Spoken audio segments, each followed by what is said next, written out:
Sari Gruber, soprano. Am I right about that? Yeah. With Pittsburgh Opera, and we are here in Pittsburgh Opera headquarters. This is the HQ where the magic happens. Would you consider yourself an opera diva? I suppose that the answer is yes and no.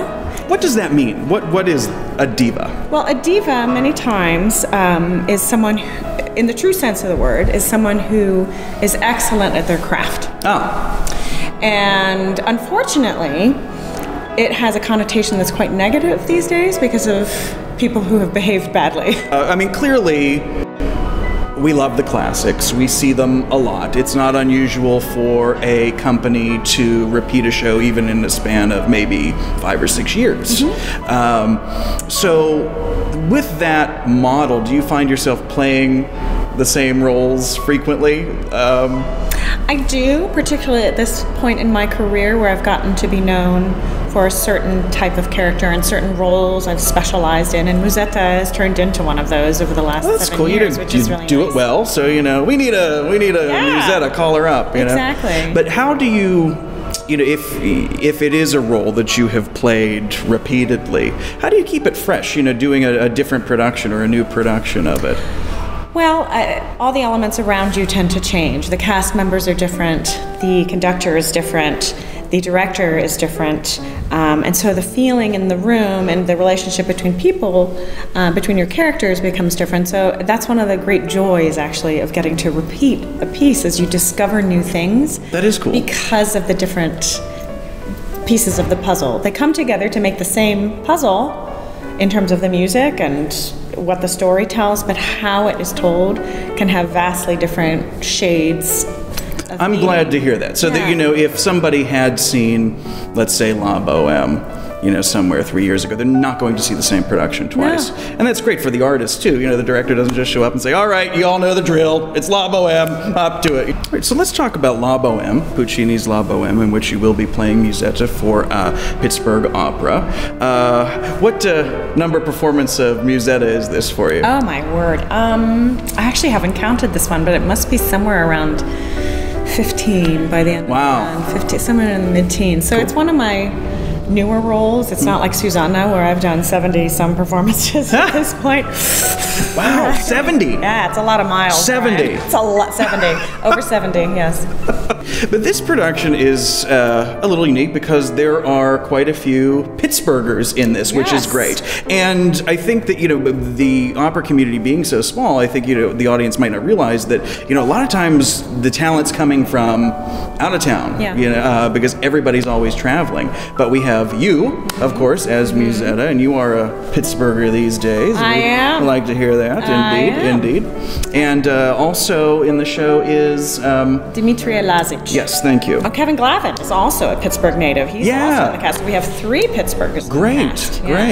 He's one of the greatest Benoit and Alcindoro. He plays 2 roles in this opera that I've ever worked with. So he's a brilliant singer and probably the best singing comedian we have in America today. Wow. In my extremely humble opinion. I adore him. The story is that accessible, in fact, was adapted into the Broadway musical Rent. Absolutely. What do you think of Rent? I love Rent. Yeah? I worry about the people's throats in Rent, but I love Rent. And again, it is more of a rock opera because there's no dialogue. And obviously it was composed with La Boheme in mind, and actually Roger plays Musetta's theme on the guitar all the time. Oh, yeah.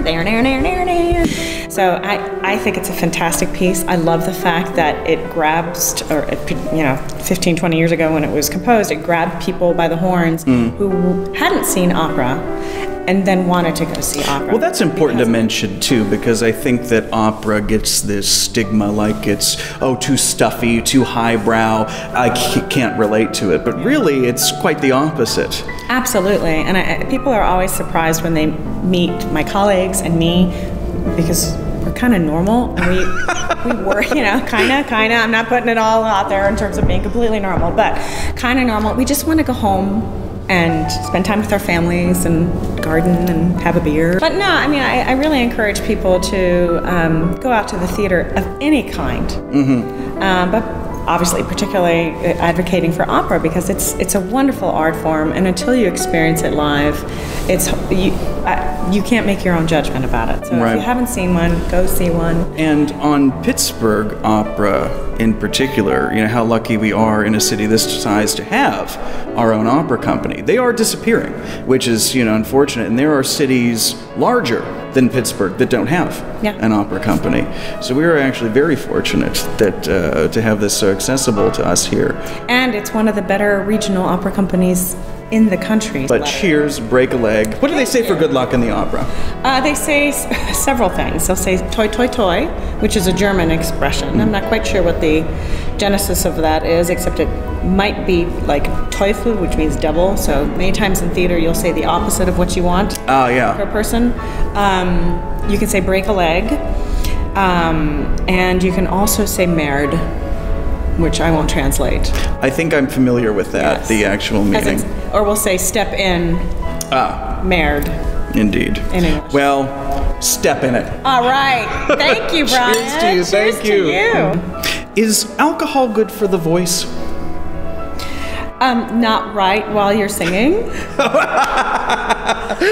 But it's good for the soul. Well, good for the voice. If you were drinking while you were singing, technically you'd be gargling, right?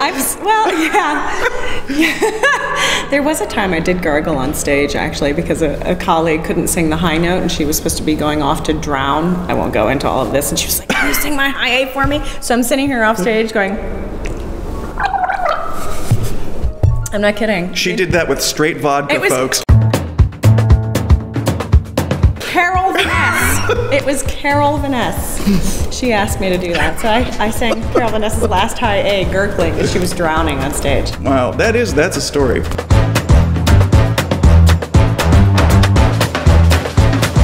Now, clearly this is not you. No.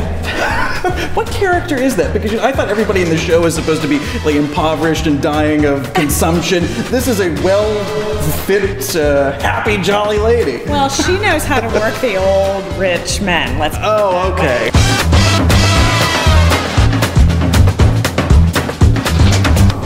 Now, I don't sing, okay? I mean, I'm a good imitator, so I can imitate notes, but if you told me to sing B flat right now, it would be flat, but it wouldn't be B, all right? So, thank you.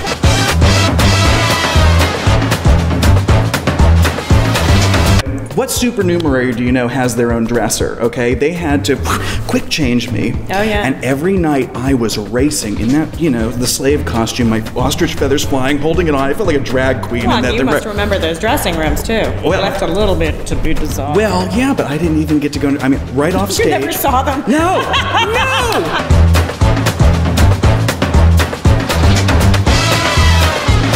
I took the belt, which had a big gold medallion in the center, and I shimmied it down. Oh my God. So that I had a big gold medallion right there. Now my ass was, you know, hanging out.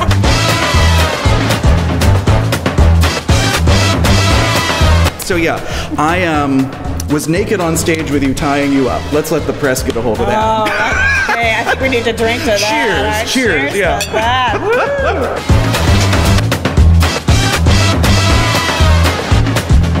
Or if you've seen Moonstruck, right? Oh, the famous who hasn't? Zeffirelli production, right? Mm-hmm. And everybody's crying, Cher's crying, Nicolas Cage is, you know, taking her to the opera. That's La Boheme. That's the third act of a very, very famous production. So to quote Moonstruck, snap out of it and go to the opera.